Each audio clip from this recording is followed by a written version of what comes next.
Hello friends, welcome in my channel. जैसे कि मैंने आपसे इससे पहले वीडियो जो डिस्कस की थी, इंग्लिश की वीडियो से पहले मैंने उसमें टीडीएस के क्वेश्चंस को डिस्कस किया था।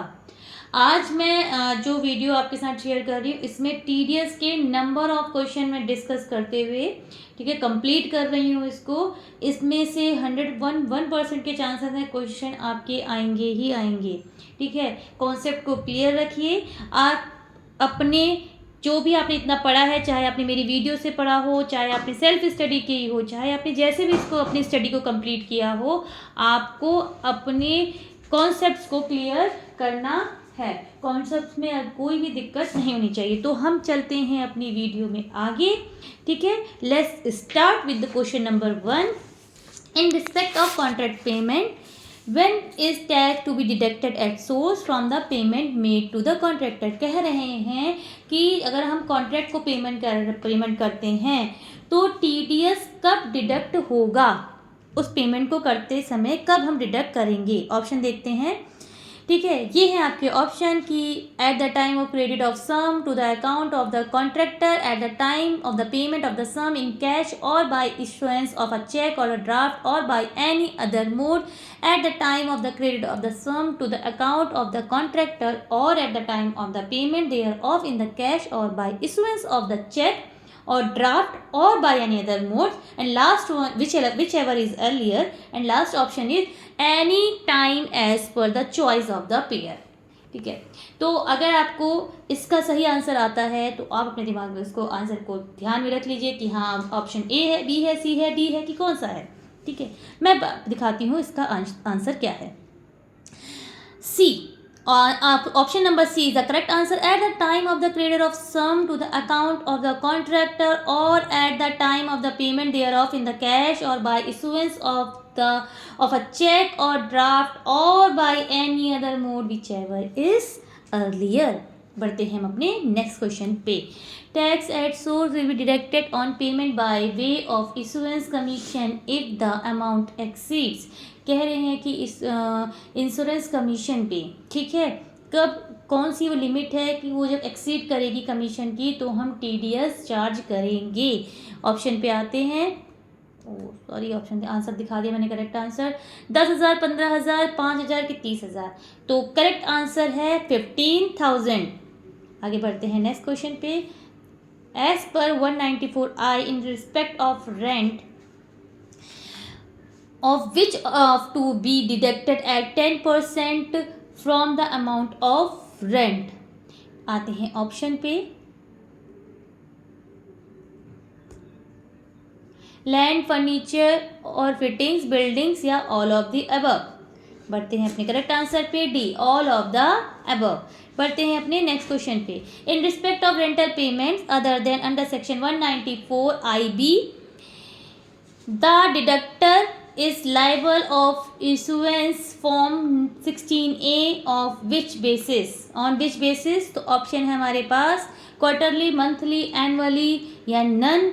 तो करेक्ट आंसर है option number A, quarterly.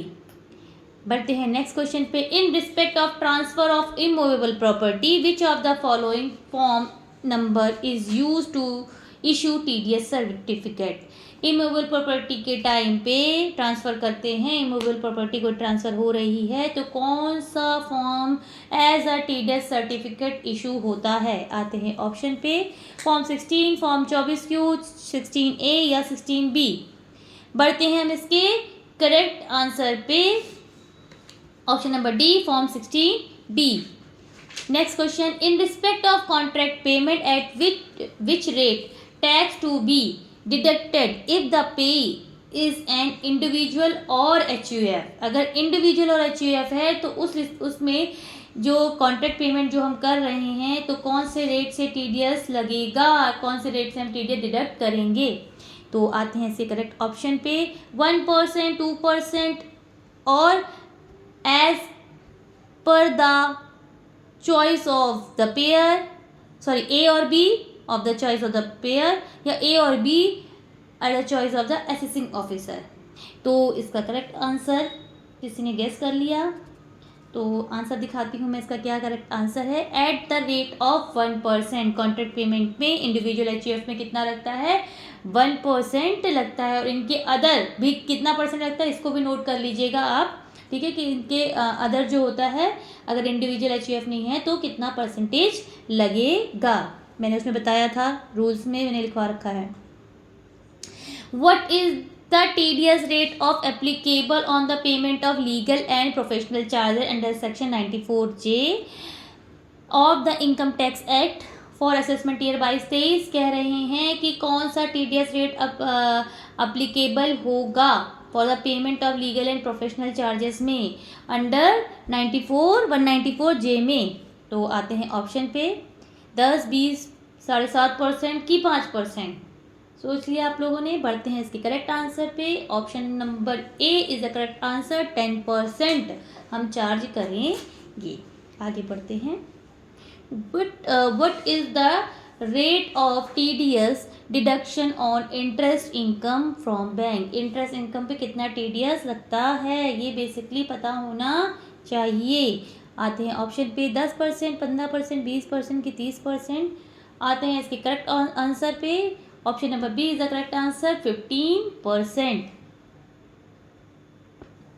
What is the threshold limit for TDS deduction on rent income. Rent income की क्या थ्रेशोल्ड लिमिट है, कितना लिमिट होनी चाहिए फॉर टीडीएस डिडक्शन।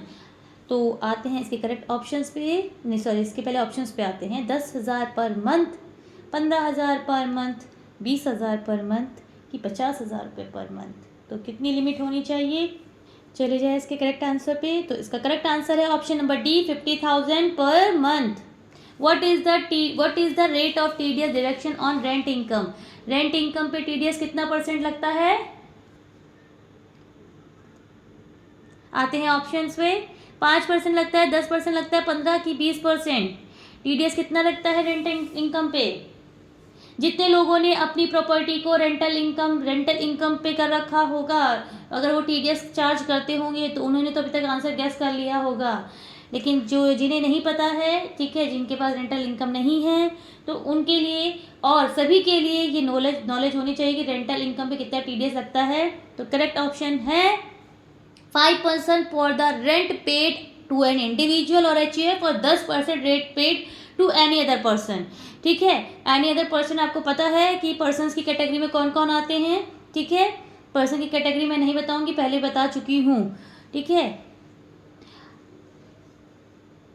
5% कब लगेगा, तो option number A is the correct answer. ठीक है, क्योंकि 5% इसमें दिया नहीं हुआ है कि कितना परसेंट लगना चाहिए। ठीक है, कि रेंट इनकम दिया है, तो इस ऐसे केस में आप समझ लीजिए। देखिए ये जो क्वेश्चन आया, अब देखिए ध्यान से सुनिए कि आया थोड़ा सा टेक्निकल। अब इसमें ऑप्शन दिया था 5, 10, 15, 20। उन्होंने अगर स्पेसिफाइड किया होता कि हम किसी कंपनी को रेंट पे दिया है या किसी को, तो हम 10% लगा देते। जब कुछ भी आइडेंटिफाइड नहीं किया तो हम इंडिविजुअल एचयूएफ को लेते हुए 5% टीडीएस का ही ऑप्शन टिक लगाएंगे। आगे बात समझ में, पढ़ते हैं आगे। What is the threshold limit for TDS deduction on commission and brokerage income? Commission और ब्रोकरेज इनकम पे कितना लगता है। ऑप्शन पे आते हैं 10,000, 15,000। थ्रेशोल्ड लिमिट कितनी होनी चाहिए, 20,000 की 30,000। तो थ्रेशोल्ड लिमिट कितनी होनी चाहिए कमीशन एंड ब्रोकरेज इनकम के लिए। Option number C is the correct answer, 20,000। बढ़ते हैं नेक्स्ट क्वेश्चन पे। What is the rate of TDS deduction on commission and brokerage income? अभी देखो क्या आ रहा है, जो मैंने आपके क्वेश्चंस ऐसे कवर किए हैं, कमीशन इनकम, थ्रेशोल्ड लिमिट और टीडीएस रेट। अभी मैंने क्या किया, commission and brokerage, threshold limit उसकी, अभी उस पर कितना टीडीएस, तो टीडीएस कितना 2% लगेगा, 5%, 10%, 15%। तो करेक्ट आंसर है ऑप्शन नंबर बी, 5%। आगे बढ़ते हैं। What is the rate of TDS deduction on professional और टेक्निकल सर्विस। प्रोफेशनल और टेक्निकल सर्विस पे टीडीएस डिडक्शन किस परसेंटेज से होता है। ऑप्शन देखते हैं, 5%, 10%, 15%, 20%। आते हैं अपने करेक्ट आंसर पे। आंसर है 10%। Option number B is the correct answer, 10%। Who issue form 16। Form 16 कौन इशू करता है। ऑप्शन देखा जाए, the employer, the employee, the tax department या द ऑडिटर। बताइए कौन इशू करता है, ये सबको पता होना चाहिए। Option number A is the correct answer, employer he form 16 issue करता है। जितने भी सैलरी लोग होंगे उनको फॉर्म 16 आपको पता है आपके एचआर डिपार्टमेंट से मिलता है, और एचआर डिपार्टमेंट किसके अंडर में आता है, एम्प्लॉयर के अंदर आता है, आपके ओनर के अंदर आएगा, ठीक है, उसके अंडर में आता है। तो फॉर्म 16 कौन इशू करके देता है आपको, आपका एम्प्लॉयर। आगे बढ़ते हैं, who issue the form 16A, form 16A कौन इशू करता है। अगर इसकी हम बात करते हैं तो फॉर्म 16A इशू करता है the employer, the employee, the tax department, the auditor. आते हैं इसके करेक्ट आंसर पे, the deductor, whoever has deducted TDS। अब यहाँ पे कोई भी हो सकता है एम्प्लॉय छोड़ करके, जिसने TDS डिडक्ट किया वो फॉर्म 16A इशू करता है। आगे बात समझ में। तो what is the penalty for non filing of TDS return, TDS return की नॉन फाइलिंग तो पेनल्टी कितनी पड़ती है। आगे बढ़ते हैं ऑप्शन पे, 1000 रुपये पर डे, 200 रुपये पर डे, 100 रुपये पर डे कि 50 रुपये पर डे। अभी मैंने कुछ टाइम पहले बताया था कि परसेंटेज ऑफ पेनल्टी क्या है, अभी यहाँ पे क्या आया है कि पर डे पेनल्टी कितनी पड़ेगी। तो इसका करेक्ट आंसर है option number B is the correct answer, 200 rupees per day. बढ़ते हैं आगे, what is the rate of TDS on winning of from lottery and crossword puzzle, crossword puzzle winning from lottery में कितना TDS लगता है। Option देख लेते हैं, 10, 20, 30, 40। मैंने लास्ट टाइम भी जब वीडियो बनाई थी इसकी तो एक क्वेश्चन आया था क्रॉसवर्ड पजल का और विनिंग फ्रॉम लॉटरीज का, तो इस पे फ्लैट कितना परसेंट लगता है, 30% the correct answer. Option number C is the correct answer, 30% flat. हम क्या लगाएंगे, लॉटरी और क्रॉसवर्ड पजल होगा तो हम 30% TDS डायरेक्टली टैक्स काट लेंगे, कोई भी उसमें कुछ भी नहीं देखा जाएगा। आगे बढ़ते हैं, what is the rate of the TDS deduction on payment made to contractor and sub contractor. Contractor और सब कॉन्ट्रैक्टर को पेमेंट जो हम करते हैं उसमें कितना परसेंट TDS काटा जाएगा। ऑप्शन पे आते हैं, 1%, 2%, 5% की 10%। दिमाग में आंसर आपने रिकॉल कर लिया हो तो आगे बढ़ती हूँ उसके आंसर के साथ, 1% ही काटा जाएगा। नेक्स्ट बढ़ते हैं, ये थी कुछ अच्छे इन क्वेश्चंस जो मैंने आपके साथ डिस्कस किए हैं। ये अगर आपने इतने क्वेश्चन आपने अच्छे से तैयार कर लिए, मेरे पढ़ाई गई वीडियो को अच्छे से समझ लिया, कॉन्सेप्ट क्लियर कर लिए, रूल्स याद कर लिए, 19 लाइनर याद कर लेगी, 194 आई है तो उसमें क्या आएगा, 194 जे है तो क्या आएगा। तो nobody can cut your marks in your examination. Definitely you will score full and full marks in that topic. ठीक है, तो गाइस प्लीज़ आप इस वीडियो को बहुत अच्छे से ध्यान दे के लिखिएगा और अब हो सके तो अपने पास इन क्वेश्चंस को नोट डाउन कर लीजिएगा। और अगर आपको कोई किसी भी तरह का डाउट है, कोई क्वेरी है, प्लीज़ आप मेरे से कमेंट सेक्शन में पूछ सकते हैं।